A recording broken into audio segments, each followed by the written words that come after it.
Enquanto não tá, aparentemente ele não está gravando. Deixa eu- Ah, foi agora.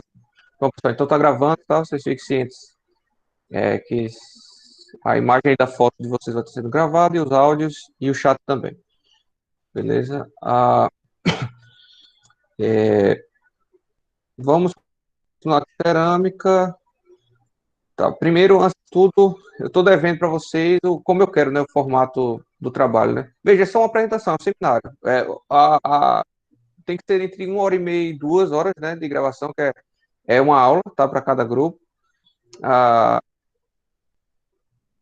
vocês têm que me passar o material, tá, o slide, o que vocês utilizarem para apresentar, tá?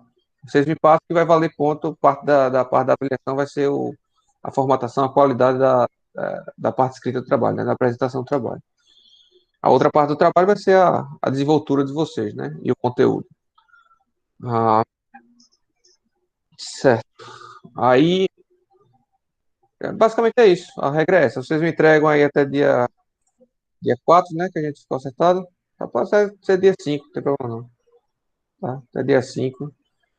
Ah, porque a disciplina de vocês é que tem menos urgência para correção, já que não vai fechar dia 12, né? A matrícula, tá? Pelo menos foi isso que o coordenador passou.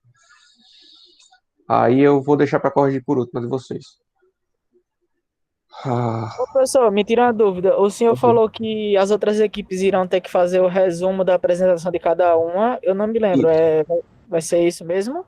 Isso. Aí o resumo, tá, pessoal? De 5 a 10 páginas. Formatação padrão, a BNT, tá? Com 5 a 10 páginas de conteúdo, tá, pessoal? Não venham botar a capa no conto, o índice no conto, tá? Mas formatação, a BNT. Cuidado aí com a quantidade de fotos também, de figuras, para não ficar muito excessiva, tá? O importante também não é a quantidade de folhas, né? O importante é a quantidade de conteúdo, certo? De, a qualidade, a quantidade e qualidade do conteúdo, perdão.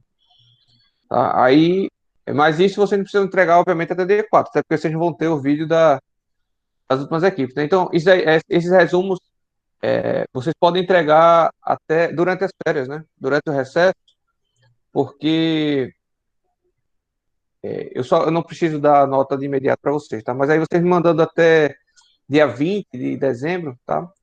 Eu corrijo nessa época mesmo, mas com certeza até o momento que a gente voltar às aulas, vocês vão ter essa nota, tá? E aí quando a gente voltar, que tiver a, as aulas práticas, né, no laboratório, aí a gente faz a nossa segunda avaliação, tá? Serão os trabalhos do beleza? Tem mais Beleza. dúvidas sobre o trabalho em si? Eu tô colocando, tá, pessoal, não sei se vocês olharam se agora, mas eu estava colocando agora de manhã o material para estudo, tá? Dos materiais que eu não estou trabalhando assim diretamente com vocês, então já botei polímeros e vidros, tá? Falta, eu tô querendo colocar mais uma bibliografia para plásticos, para polímeros, no caso, e estou com dificuldade de baixar. Eu perdi, tá? Eu formatei, eu troquei de computador, na verdade, e aí eu perdi uma apostila que eu tinha muito boa, tava tentando achar e não consegui. Mas aí, hoje ainda eu procuro mais e tento botar, tá? E aí vai ficar faltando eu colocar tintas e materiais betuminosos, tá lá. E eu, ainda hoje, se Deus quiser, eu coloco. Eu tô terminando a aula da outra disciplina, das outras disciplinas. Eu já terminei uma ontem e tô terminando outra hoje. E aí eu vou ficar mais folgado também para essas coisas, tá? Bom, mas vamos lá. Não temos tempo a perder, tem muito assunto aí. Eu queria terminar hoje para amanhã começar a metade. Mas vamos lá. Só para finalizar aqui, materiais cerâmicos de baixa vitrificação, tá? O último exemplo que eu queria expor era enchimentos para laje. Eu acho que eu não citei. Se eu citei, me fala aí, pessoal. Eu já falei sobre ele. Eu acho que eu parei aí. Acho que eu parei antes dele, na tubulação. Mas vamos lá. Ah, então, não sei se vocês já ouviram falar de lajotas, tá? Geralmente, edificações pequenas. É, é feito num sistema, tá? De vigotas e lajotas, tá? Que chama. São lajes nevuradas pré-moldadas, tá? As vigotas. E aí você põe essas lajotas servem de enchimento, tá? Servem de enchimento, por isso que o nome é enchimento para lajes, tá?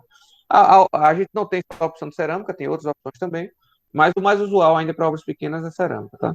Então, Você tem várias nervuras pré-moldadas, são nervurinhas pré-moldadas que a gente chama de vigota, tá? E entre cada nervura você bota essa lajota aí para, porque depois você concreta por cima, tem algumas fotos, tá, aqui. Então, veja aí essa foto, tá melhor. Aí você tem as nervuras que são pré-moldadas, tá? Pode ser nesse formato, pode ser um formato treliçado, que a gente chama, pode ser um formato protendido, tá? Daqui a pouco eu mostro. Ah, mas aí, entre nervuras, você apoia essa lajota, tá? Isso não serve nada estruturalmente, ele só serve para suportar o peso do concreto, porque depois que você monta assim dessa forma, você bota uma malha aqui a gente chama de mesa, tá? A gente bota uma malha de aço aqui e depois concreta, tudo junto, tá? De forma que esse enchimento de cerâmica só serve para impedir que o concreto vaze, né? Tá? Ou seja, ele só precisa resistir ali o peso do concreto no momento da concretagem, tá bom? Depois você pode até tirar, você pode quebrar, você pode tirar o que for, tá? Não importa. Acho que vocês já viram desse sistema, né? E no interior é o que mais tem, tá?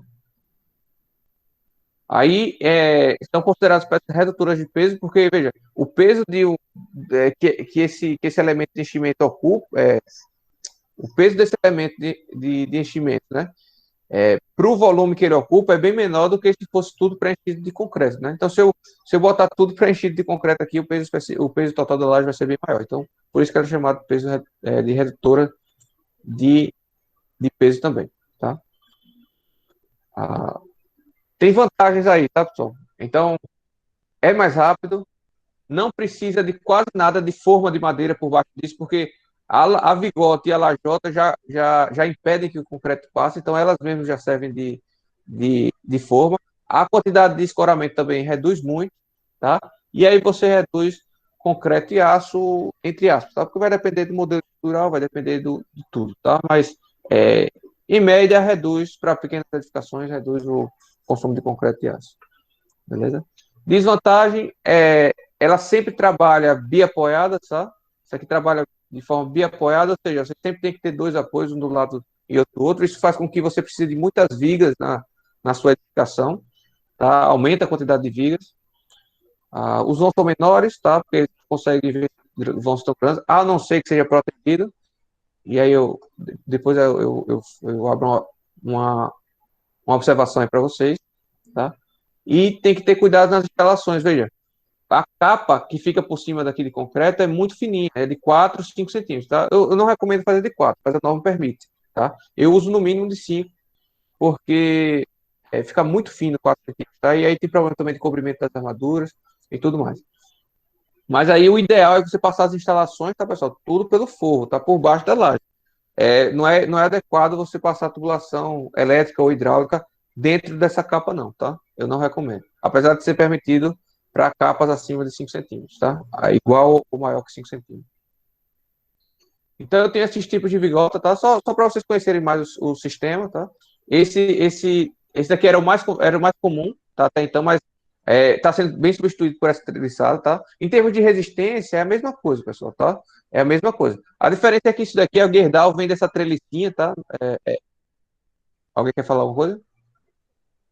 Não. Essa trelicinha, a Gerdau vende, então é muito mais fácil para você, na obra mesmo, você faz essa sapatinha, entendeu? É de 3, 4 centímetros essa sapatinha, você compra um perfil metálico em formato de U, e você mesmo concreto. Se for o caso, tá sendo muito comum fazer assim, fica bem barato você fazer essa sapatinha na obra mesmo, tá? Isso aqui não, isso aqui você já precisa de uma formazinha para executar isso, tá? Acaba ficando mais caro. Antes, essa vigota, por incrível que pareça, era mais caro, tá? Eu tô falando antes, há uns 3, 4 anos atrás. Hoje já tá o mesmo preço ou até mais barato, beleza? Essa daqui, esse formato, é protendido, tá? É protendido. Não é comum aqui em Alagoas, eu nunca vi, nunca trabalhei com esse tipo de sistema, mas lá para o sul estão tentando implementar isso de forma mais incisiva, tá? Tem até, inclusive, um, uma série de vídeos, pessoal, que tem um professor lá de São Paulo que está colocando, o nome dele é Bernardo Tutiquian, tá? Com K e N no final, Tutiquian. Depois procura lá no Instagram, pessoal, e no YouTube, tem uma série de vídeos que ele está fazendo sobre sistema construtivo com esse tipo de vigote aqui pré-fabricado, né, que é protegido, beleza? Então, o esquema é mais ou menos assim, ó, você tem a nevurinha, que pode ser qualquer um desses tipos, você tem o enchimento e você concreta posteriormente. Então, a nevura é pré-moldada, só que esse concreto aqui que é posto durante a obra é em loco, né? É moldado em loco, beleza? E aí depois você pode tirar esse enchimento, não tem problema, tá? Ele só serve durante a execução da construção, da concretagem, beleza? Essa espessura da capa é 4, 5, 6 centímetros. Eu trabalho no mínimo com 5, tá? Geralmente com 5, 90% dos casos com 5 centímetros. E já fica bem apertado, fica ruim para executar na obra, tá? 4 eu não recomendo, não. Aí você tem o tamanho da lajota, tá? E você tem um intereixo entre as lajotas, tá? A gente chama. E aí você tem alguns intereixos mínimos padronizados, mas veja, aqui tem dizendo para vigota treliçada que o intereixo mínimo é 42 centímetros. Isso daí não interfere, tá? Não sei porque tem um valor mínimo. Se você quiser colocar uma vigota do lado da outra, você pode. Inclusive, tem um sistema que você faz com placas não vigotas individualizadas, mas você bota várias treliças um do lado da outra e você executa uma placa toda. E depois só faz concretar, não bota nem lajota, tá? Então, esse mínimo de distância entre interesse aí eu não vejo necessidade, não vejo problema em utilizar menor, tá? O usual é utilizar 33, 34 centímetros, tá? Mas aí depende também do enchimento, né, que você vai utilizar. Se for isopor, aí você tem que ver qual o tamanho, os tamanhos padrões dos enchimentos para você utilizar o intereixo adequado, tá? Ah, talvez se esse valor fosse máximo, aí eu viria, eu entenderia a situação, tá? Mas como valor mínimo, não vejo sentido nisso aqui. Ah, para passar as tubulações elétricas, capa mínima de 5 centímetros, tá? Então, só para destacar. E você tem ó, uma estrutura mínima para capa, que também varia, ó, pode até 3 centímetros. Na norma de concreto ele não permite, não, tá? Isso aqui é a norma de vigotas, tá? Mas na norma de projeto de concreto, o mínimo é 4. Entendeu? Não pode 3, não. Então, a norma mais restritiva é a que vale, tá bom?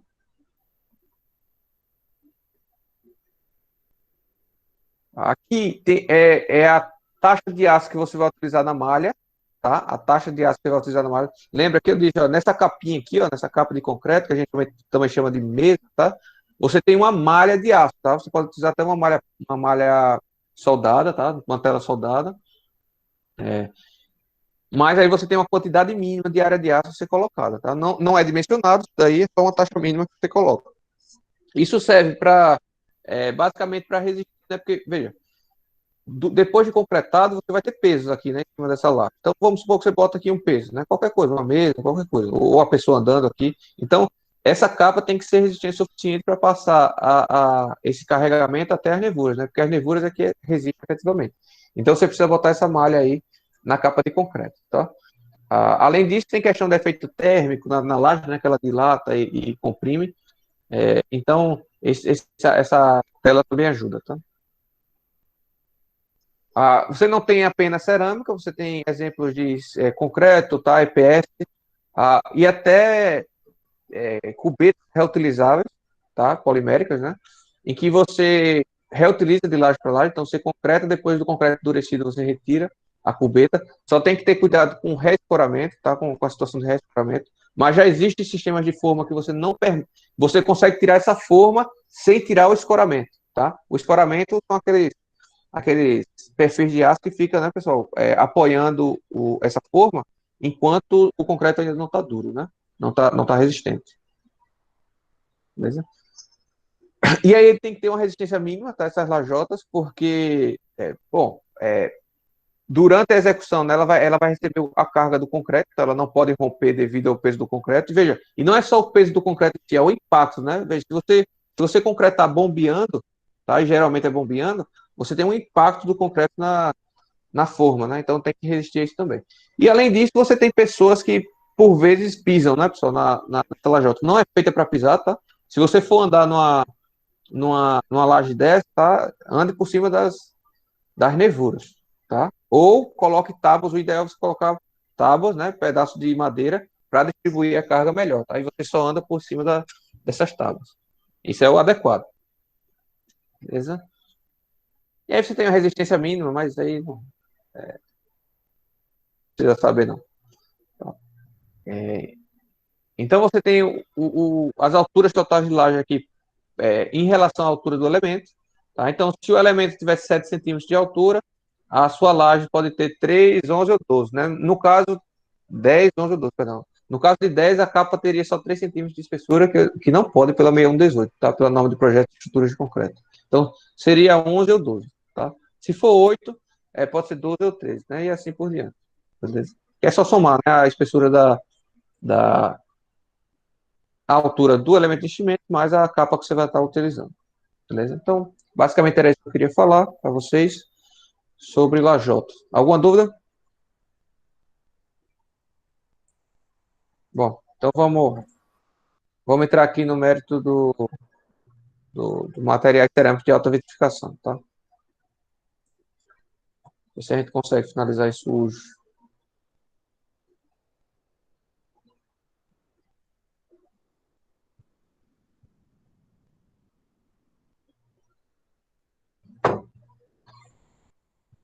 Bom, os produtos de alta vitrificação que eu vou estar comentando aqui são placas cerâmicas e louça sanitária. Tem outros também, mas que eu vou estar comentando principalmente são esses dois, tá?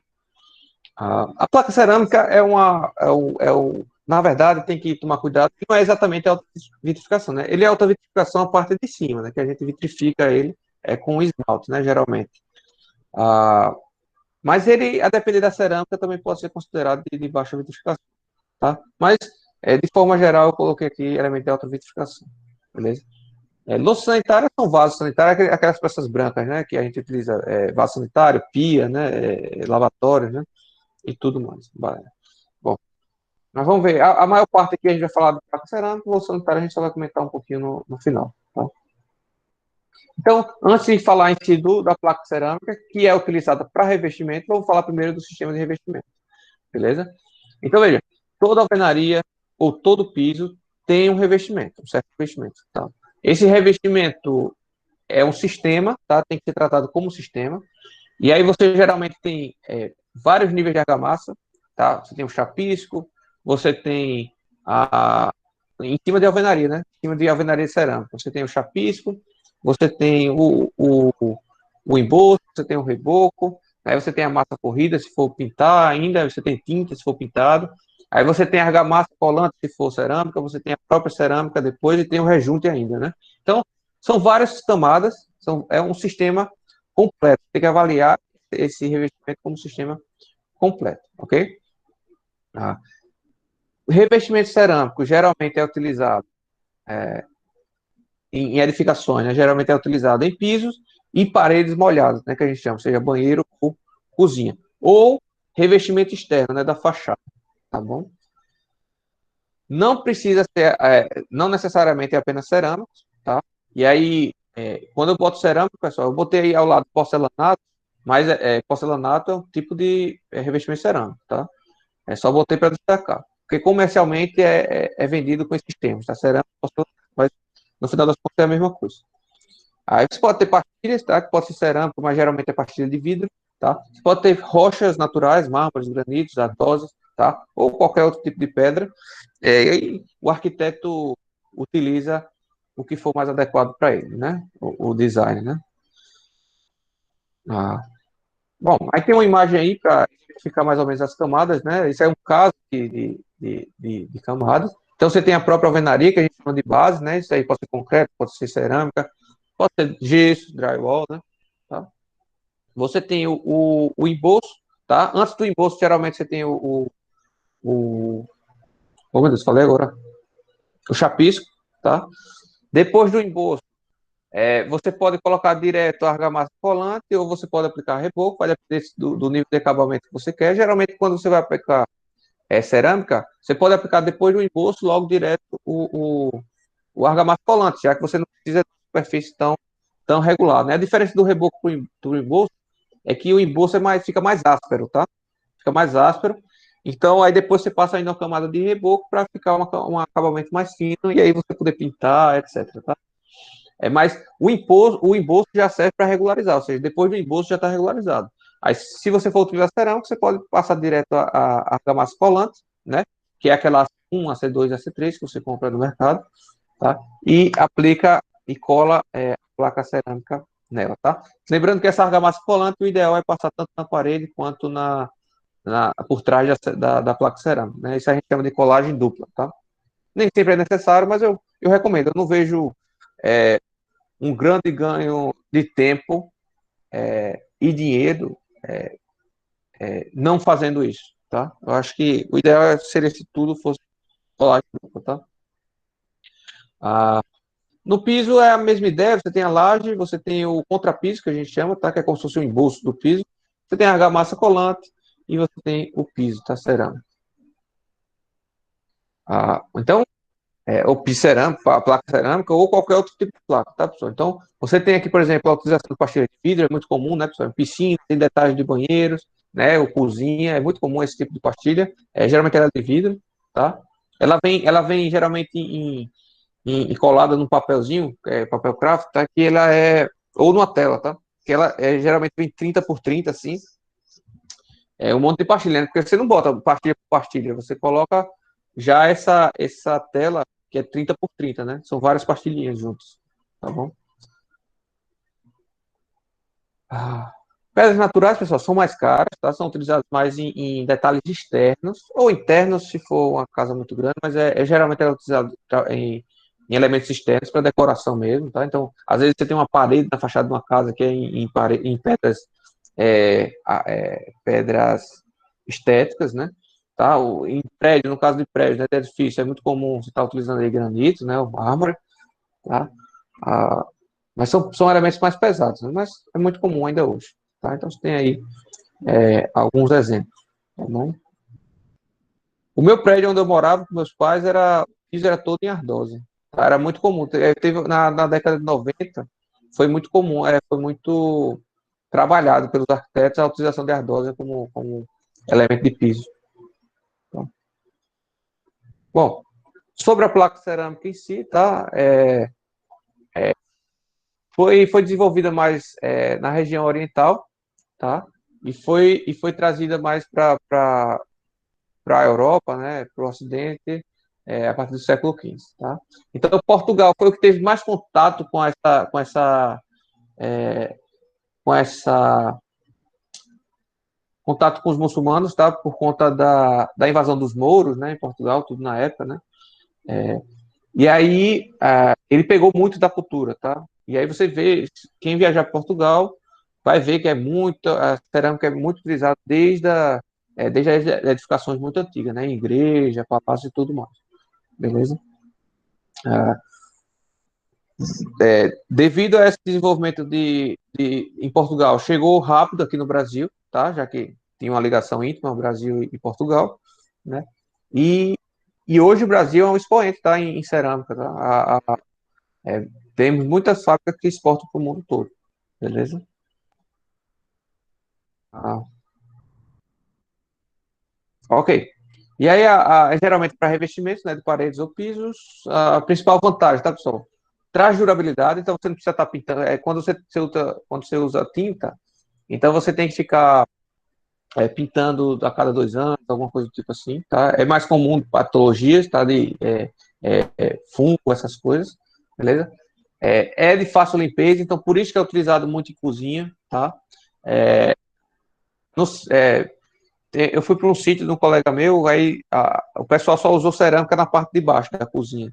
Tá? Como geralmente casa mais simples só usa cerâmica até meia altura, assim, né? Que é para evitar molhar. Mas aí na região do fogão tá toda manchada a tinta, porque justamente gordura, né, e tudo mais, próximo do fogão. No caso de cerâmica, mela, mas depois você passa um pano e tá limpo, né? No caso de tinta, não. Ah, fica impregnado, né? Você também tem a questão de higiene, então por isso que hospitais tem que ter tudo cerâmicas específicas, tá? Para limpeza. Qualidade de acabamento, proteção dos elementos de vedação, tá? Protege mais do que tinta. Tá? Isolamento, melhor isolamento térmico e acústico, tá? Tem uma estabilidade maior à água, então por isso que é mais comum você ver fungos em paredes pintadas, porque a cerâmica ajuda, não quer dizer que vai resolver, tá? Se você tiver um problema grave, as placas cerâmicas não vão resolver para você, não, tá? Mas tem uma resistência melhor, tá? dá uma segurança um pouquinho a mais de fogo, tá? Apesar da gente não considerar isso nos cálculos. E é um aspecto estético mais, assim, mais solicitado, né, pelo mercado, né? Os arquitetos gostam mais e as pessoas que compram também, né? Os clientes. Então, definição de placa cerâmica, tá? Isso aí eu acho que foi pego tenho certeza. Tá faltando colocar as referências aí nessas apresentações, mas, bom, é material composto de argila e outras matérias-primas inorgânicas, tá? Que vem tudo lá na argila, né, pessoal? Vem tudo na argila, tá? Geralmente utilizado para revestir pisos e paredes, são incombustíveis e não são afetados pela luz, tá? Ou seja, assim, a gente tem esse outro aspecto. A tinta, pessoal, ela desbota, né, por conta da luz batendo durante muito tempo, tá? A cerâmica é feita para não desbotar com a luz, tá? Ela é vitrificada justamente para permanecer com a mesma aparência, é, mesmo com os raios de luz ao longo do tempo, né, aplicados sobre ela, beleza? Então temos tipos aí, azulejos, né, que a gente chama, geralmente é para revestimento de paredes, né, tá? Peças porosas destinadas a revestimento de paredes e vidradas em uma das faces, beleza? Pisos, tá? Peças porosas também, destinadas a revestimento de pisos e vidradas em uma das faces. Nada impede, ó, só um destaque aí,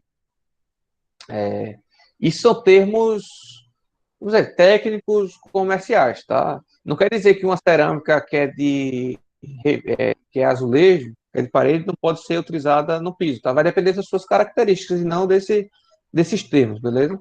Então, a gente vai tratar das propriedades aqui. Se as propriedades forem adequadas para utilizar naquele piso que você vai instalar, não tem problema nenhum, tá? E pastilhas, é raro, pessoal, tá? Pastilha cerâmica, mas você também pode utilizar muito em revestimento de paredes, tá? Não é muito comum para piso, mas também pode aplicar. Eu já vi pastilha sendo usada em box de banheiro, né? Até no piso, inclusive. Tá? Ah, em peças decorativas, utilizadas muito para rodapé, para detalhes de cozinha, por exemplo, né? De qualquer outra região, tá? E você tem os porcelanatos também, tá, pessoal? Que não deixam de ser de pisos cerâmicos, tá? Ou azulejo cerâmico, mas ela é de baixa porosidade, tá? A grande diferença do porcelanato para uma placa cerâmica comum, tá? Que a gente chama, é que a porcelanato tem uma baixa porosidade e por isso todas as outras propriedades dele melhoram, tá? Desde resistência até absorção de água, beleza? 10h40, deixa eu dar uma olhada no commits.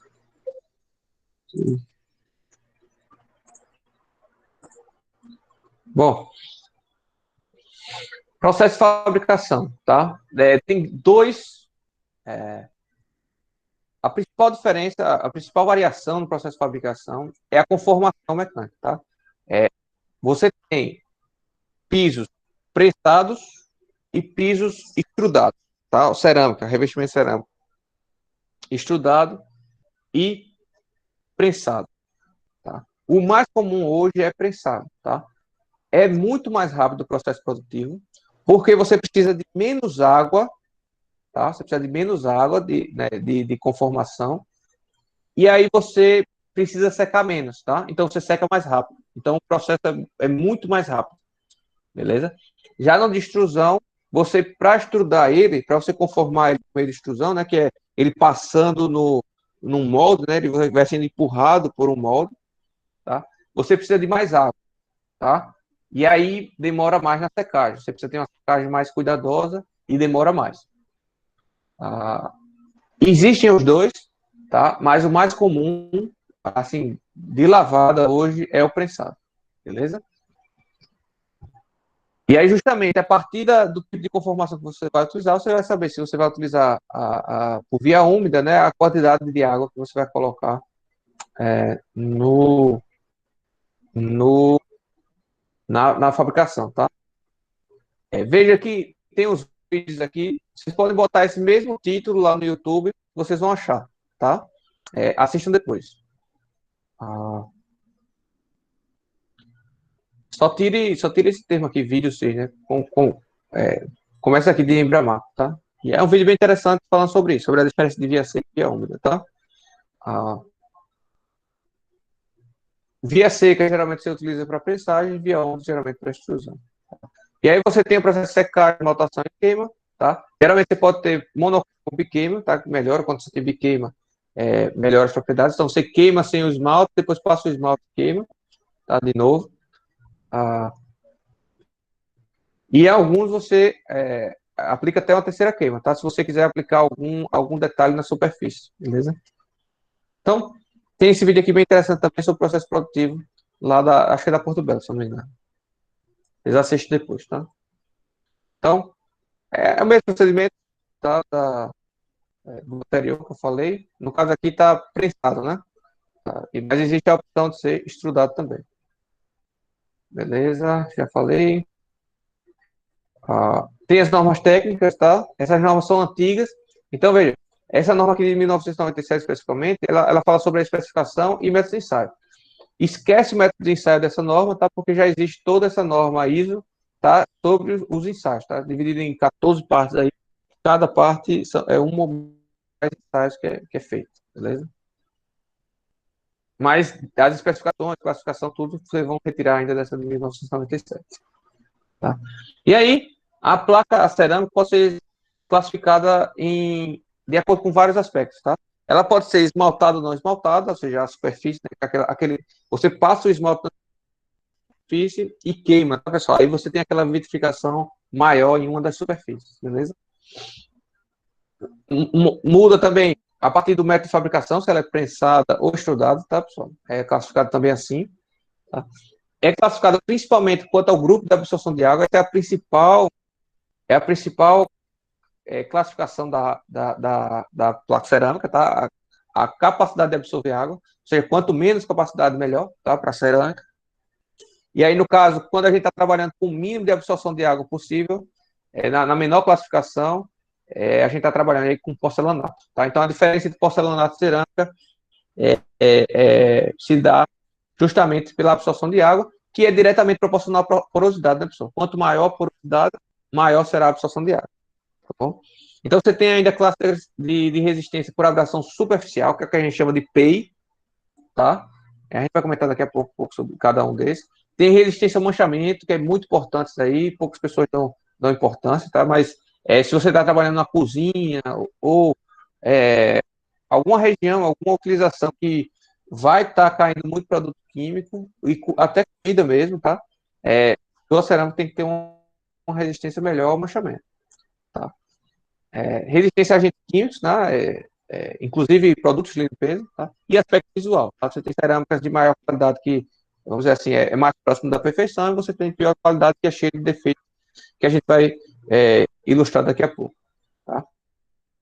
Então, vamos falar de cada um dessas classificações, né? Pode ser quanto à presença de esmalte, tá? E aí, quando você lê as especificações técnicas de uma cerâmica, ela vai ter lá GL ou UGL, tá? É glaze, né, de esmaltado em inglês, ou anglaze, beleza? E esse esmalte é o que causa aquela vitrificação impermeável na superfície, tá? Então, obviamente que a não esmaltada vai ser muito mais permeável, ou seja, vai ter uma absorção de água muito maior do que a esmaltada, tá? Principalmente na superfície esmaltada, né?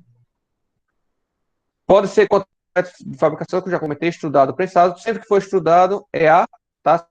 Sempre que for prensado é B. Outro processo, eu desconheço qual outro processo seria, tá? Mas se tiver algum outro, seria C, tá? Mas se for artesanal, um processo artesanal de moldagem, a classificação dela tem que ser C, tá? Ok.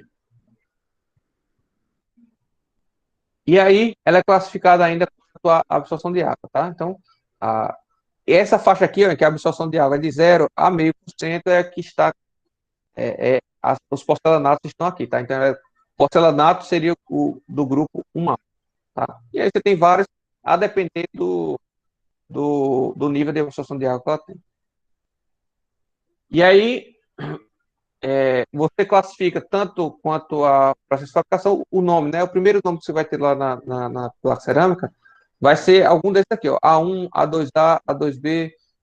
E aí, esse A IB, inicial, né, maiúsculo, é sobre o processo de fabricação, tá? E a outra parte é sobre a absorção de água que ela tem, tá?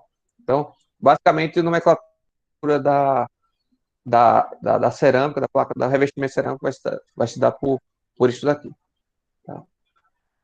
E aí você tem a classificação quanto a classe de habitação superficial, que a gente chama de PEI, tá? PEI.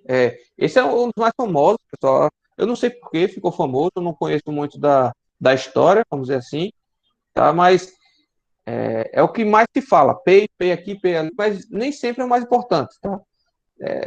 Vai depender se o seu uso necessitar de uma resistência à abrasão maior. Mas daqui a pouco a gente comenta sobre isso, tá? Ó, e aí ele vai classificar de PEI 0 até PEI 5, beleza? Quanto maior esse número, maior o PEI, maior a resistência à abrasão superficial. Então, se você está tratando de um shopping, por exemplo, que você tem várias pessoas andando de sapato, de tênis, que teve contato com areia, por exemplo, né? Então, você tem uma abrasão maior do que um quarto, tá? De uma residência, por exemplo, que você basicamente anda descalço, né? Ou com a meia, no máximo. Você raramente anda com sapato dentro do quarto. Talvez só para chegar e sair, mas você não fica rodando, girando dentro do quarto de sapato, né? Com areia embaixo, tá? Então, aí, no caso de um quarto, de um ambiente residencial, pode utilizar um PEI muito baixo. Não tem problema nenhum você utilizar um PEI baixo, tá? Já num shopping, num edifício comercial, né? Ou alguma coisa do tipo, numa calçada, por exemplo, tem que ser um PEI elevado, porque vai ter contato direto com pessoas andando, né? Causando atrito, e com areia, com detritos, né? Que causam um atrito maior. Beleza? Essa é a ideia. Você tem a resistência contra o manchamento. Ah, e aí, isso aí é muito importante, como eu falei, né? A depender da utilização de sua cerâmica. Então, se você utilizar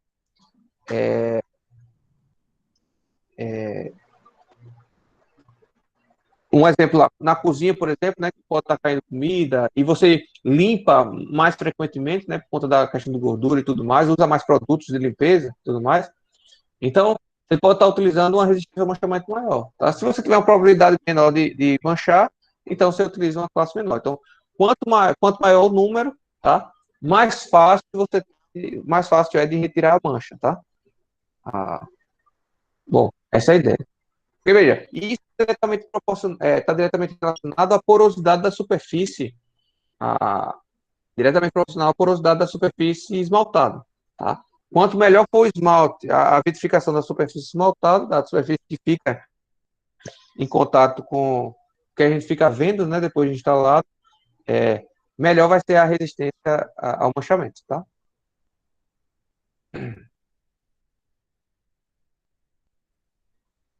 Beleza.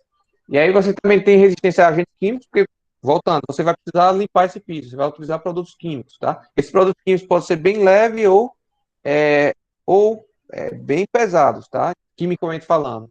Tá? E aí você vai classificar a sua cerâmica como esmaltada ou não esmaltada, e depois você vai dizer qual é o nível de produtos químicos que ela aguenta, tá? Se é alto, high, né? Ou baixo, low. Beleza?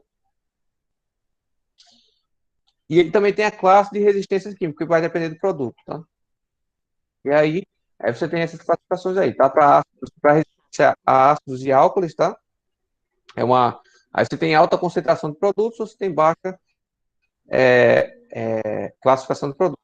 Agora, se for uma residência, que você vai só utilizar produtos domésticos para limpeza, etc., tá? Então, a classificação entre alta, baixa e alta, média, beleza? A, B e C. Então, veja, tem várias classificações, tem várias propriedades da placa cerâmica que vocês, como engenheiro, vão precisar selecionar na sua obra, certo? O arquiteto só vai olhar, infelizmente, para a estética. Depois que o arquiteto e o cliente escolherem a estética, vocês têm que chegar e confrontar as especificações técnicas, todas essas que eu estou falando, e ver se é adequado para o uso. Se não for, é seu dever, antes de executar, antes de comprar, questionar, falar para o cliente, tá, olha, isso está errado, pode acontecer isso e isso, tá? É seu dever como engenheiro executor, tá? E engenheiro responsável pela especificação dos materiais, beleza? E aí você também tem, quanto ao aspecto visual, você tem elementos de primeira categoria e segunda categoria, tá? Primeira categoria você vai visualizar menos defeitos, tá, na peça. Segunda categoria vai ter mais defeitos. Que defeitos seriam esses, tá? Trincas na quina, tá? Falta de esmalte em alguma área da superfície, tá? Modulação, falta de planicidade, certo? Furos, são defeitos usualmente visíveis, tá? O ensaio é feito uma pessoa olhando a cerâmica a 1 metro e tentando achar o defeito, certo? Basicamente isso. Tá? Tem todos esses possíveis defeitos especificados na norma, mas pode ter outros também. Tá? Qualquer defeito visual que você identifique que não era para estar ali, tem que ser visto, pode ser classificado, pode entrar nessa classificação aí. Tá? E aí, sobre as propriedades, estão diretamente relacionadas a essa classificação. Tá? A gente começa aqui com a de água, que é a principal, tá? Na norma, tá, pessoal? Separei uma tabela aqui, tá? Mas na norma tem várias dessas tabelas. Então, por exemplo, veja que todas as propriedades estão abaixo, tá? E as tabelas são separadas justamente pelo grupo de absorção. Nessa aqui específica que eu separei, foi grupo de absorção A1, ou seja, é estrudado, tá? E uma baixa absorção, tá? Abaixo de 3% a absorção de água. Depois disso, aí vem as propriedades, beleza? Então, você tem propriedades de dimensões, tá? Aspecto superficial, tá? Se está apresentando muito problema ou não, tá? Diferença de tonalidade. Você tem a absorção de água em si, né, que já foi classificada baseado nisso. Você tem resistência à flexão, você tem carga de ruptura, tá? Você tem resistência ao atrito, tá? Abração superficial, né, que é o P, justamente o P, beleza? Então, veja que a cerâmica é inicialmente classificada pela absorção de água e depois é que vem todas as outras classificações, beleza? Ó, se é esmaltada ou não esmaltada, tá? E etc. E aí você classifica, por exemplo, tá? Se for no grupo B, né, de placa prensada, você vai classificar de 1A até 3B, tá? E cada uma tem uma faixa de absorção permitida, tá? Lembrando que o porcelanato aqui é o de menor absorção, tá? Depois você vem com grês, tá? E depois a gente tem as placas cerâmicas porosas, tá? A gente chama de placa cerâmica mesmo normal. E aí a gente tem algumas aplicações adequadas para ela, tá? Então, essas porosas e sem porosas são adequadas mais para ambientes internos, né? Ambientes que recebem água externa, né? São mais adequados a partir de semi-grês. Perfeito? Depois vocês dão uma visualizada melhor nessas tabelas, tá? 10h53, pessoal, eu vou terminar, tá? Se passar, eu vou tirar logo o print, né? Eu vou esticar, tá? Eu vou esticar a, a aula, tá? Vamos passar um pouquinho do horário, tá? Mas vocês, a partir de 10h50, 10h40, 10h55, né, vocês podem já se ausentar sem prejuízo nenhum. Então, deixa eu só.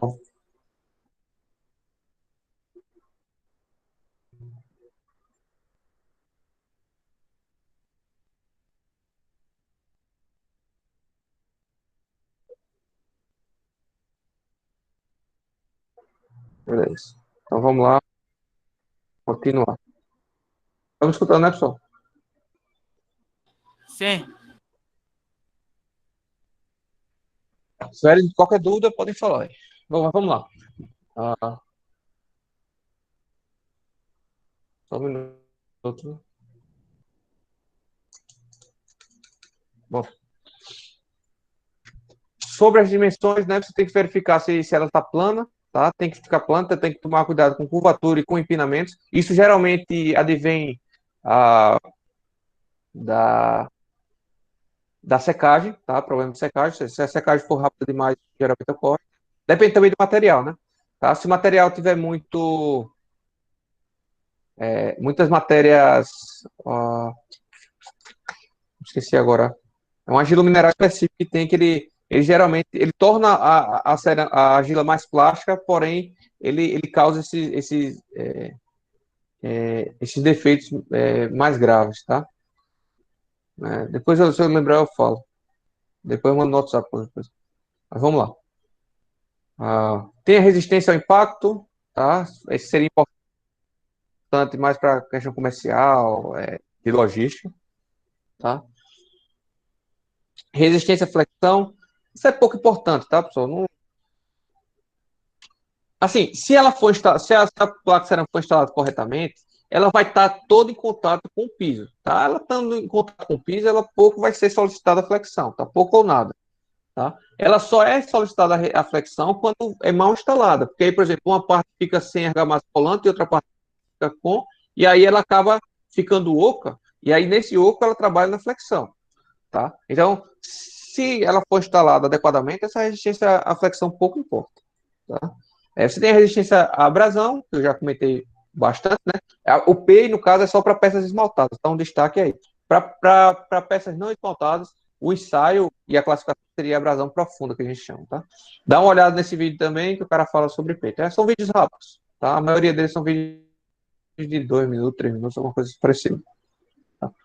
E aí, sobre a resistência de abrasão, você vê ó, que o nível de P que você precisa, né? A classificação, a margem de abrasão superficial que você precisa, vai depender ó, do tráfego de pessoas ou equipamentos, tá? Se você, por exemplo, estiver trabalhando num galpão logístico, né, que você tem empilhadeiras andando, né, no supermercado, alguma coisa do tipo assim, aí você precisa de um PEI do maior possível, tá? Então você tem aqui, ó, áreas públicas, shopping centers, aeroportos, padaria, tudo isso PEI 5, tá? Mas, pô, se você vai trabalhar no quarto, tá, no banheiro, você não vai estar andando com a bota cheia de terra frequentemente, tá? Tô falando frequentemente, porque a abrasão superficial está relacionada não a uma vez que você anda, mas a frequência com que você anda, tá? O número de ciclos que você está passando ali, que você está arranhando. Se uma vez ou outra você andar de bota no quarto, não vai danificar o piso, tá? Uma vez que você passa. Então, a ideia é essa, tá? A ideia central é essa. A mesma coisa, tá? Resistência à abrasão, mesma ideia. Depois vocês dão uma lida melhor nessas tabelinhas. Vocês, lembrem lá, pessoal, vocês não precisam classificar isso daí, tá? Ah, tem também, pessoal, a depender dos argilos minerais que compõem a argila da cerâmica utilizada, essa placa vai estar mais suscetível a dilatar ou contrair caso haja variação de umidade e térmica, tá? E temperatura. Então, toma cuidado, pessoal. Dilatação térmica, com certeza, posso dizer que talvez é o que tenha mais patologias, por conta disso, da falta de juntas e tudo mais, tá? Instalação incorreta, tá? Errada. Ah, ah. No caso de umidade, geralmente advém de algum problema de fabricação, tá? Geralmente isso ocorre mais em peças mais porosas e mal feitas, tá? No caso de dilatação térmica, é que realmente você precisa trabalhar com as juntas, tá? Você também tem esse problema de gretagem, que a gente chama, tá, pessoal? Que é uma microfissura que dá de forma mapeada, na, toda aleatória, né? Assim, na superfície. Beleza? São microfissuras, tá, pessoal? São bem pequenininhos, tá? E isso se dá geralmente também por conta da umidade, tá? Expansão por umidade. Beleza? Tem resistência ao choque térmico, tá? Se tiver variação brusca de temperatura, você tem que tomar cuidado no piso que você utiliza, então você tem que olhar essa propriedade aí com carinho, tá? Resistência ao congelamento, no caso, se vocês forem revestir, se for trazendo, mas aqui no Brasil não tem esse problema, mas se você for revestir, por exemplo, uma câmara frigorífica, tá? Então tem que tomar cuidado, beleza? Uma câmara fria, tá? De uma clínica, de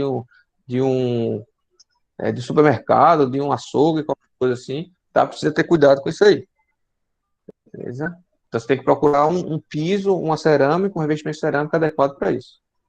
Tem resistência ao escorregamento, tá? Que principalmente é problema em banheiro, em áreas molhadas em geral, né? Banheiro, área de serviço, cozinha, a, a, e áreas externas, né? Então, veja, tem que tomar cuidado, pessoal. A classificação também eu acabei falando, não falando, mas as cerâmicas também são classificadas quanto a classe de escorregamento, beleza? Para a classe 1, seria só ambientes internos secos, tá? Para a classe 3, seria justamente áreas externas e e molhadas, beleza? O, o perdão, tá muito comum, pessoal, usar porcelanatos lisos, né, brilhosos nas edificações, inclusive na minha aqui é essa, tá no meu apartamento. E aí o cara passa direto nos banheiros, tá? Tem que ter cuidado, pessoal, isso aqui é altamente liso, tá? Então no banheiro eu utilizei uma cerâmica diferente, tá? Porque tem que ter mais, tem que ter um atrito maior, tem que ter menos escorregadio, beleza? Tem a questão de dureza, tá? Ou resistência ao risco, tá? É, é semelhante à abrasão, mas não é, porque a resistência ao risco, aí sim, está diretamente relacionada a uma vez que você passa, ou seja, quanto aguenta antes de riscar se você passar uma vez. A abrasão é aquele negócio cíclico, tá? Que está ocorrendo. Você quer saber a quantidade de ciclos que a cerâmica aguenta sem demonstrar riscos, né? Aqui não, aqui é a resistência mesmo, ou seja, quanto é que eu posso riscar nela aplicar de força no risco, no momento do risco, para ela apresentar um defeito, né? Tem resistência a mancha, que a gente já comentou também, tá? Resistência ao ataque químico também, que é um tipo de classificação, né? Estabilidade de cores, é justamente a cerâmica é feita para não, tá? Não mudar de coloração por conta da ação prolongada da luz, tá? Então tem que estar, isso aí também é uma avaliação, a propriedade tem que estar olhando, né? Se ela é estável ou não, beleza? Então você tem aí ó, uma classificação e o uso, tá? A recomendação de uso. É uma tabela simples aí, tá? O que é que você deve utilizar para cada situação. Depois vocês dão uma olhada, beleza? Você tem a identificação, tá, pessoal, da embalagem, tem que conter todas essas informações, beleza? Nem sempre tem, mesmo com fábricas grandes, mas a maioria tem, cada fábrica grande tem. Mas eu já peguei várias fábricas grandes sem isso. Aí você tem esse vídeo dizendo também que vocês assistem depois, tá? Sobre louça, para finalizar aqui rapidinho, a geralmente é feita com argila branca, tá? É esmaltada, geralmente, tá? Também. A superfície toda dela é esmaltada, mas inicialmente ela é feita com argila branca. Ah, geralmente utiliza um processo de conformação por moldagem, tá? Moldagem, você tem uma moldura, geralmente de isopor, a EPS, alguma coisa do tipo assim, ou cerâmica mesmo, tá? Ou plástico, a depender. Ah, e aí você coloca a argila praticamente líquida, tá? Praticamente líquida. Não tem mais a consistência plástica, ela já passou da consistência plástica para líquida. Tá? Ela ultrapassou o limite de liquidez, que eu falei lá, comentei com vocês lá no começo das aulas, tá? De cerâmica.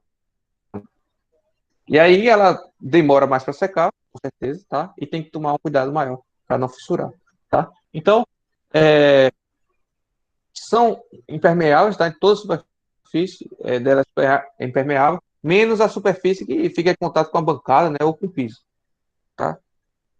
Mas é porosa no interior, por conta da quantidade de água que você utiliza, né? Essa água sai e fica muito porosa. Então, esses elementos geralmente são muito porosos, tá? Tem algumas classificações aqui, né? Alguns tipos, bacias sanitárias, bidês, lavatórios, mictórios, tanques, tá? Tudo isso você encontra de cerâmica. O usual hoje é lavatório e bacia sanitária, né? Bidê não está se utilizando mais, mictório também é utilizado comercialmente, né? E tanque geralmente está sendo de metálico ou plástico, né? Quase não está se utilizando tanque cerâmico. Então tem aí algumas fotos de fabricação só, tá? Eu já mandei um vídeo também para vocês sobre fabricação, ó, aqui aplicando o esmalte, tá? Beleza? Aqui é o processo de secagem e indo lá para queima, né? Beleza, pessoal? Então, era isso que eu queria comentar com vocês sobre cerâmica. A partir de amanhã, a gente trata de metais, beleza? Materiais metálicos. Então, ela fica por aqui, pessoal. Até a próxima. Abraço. Valeu, pessoal. Tchau, professor. Tchau, tchau.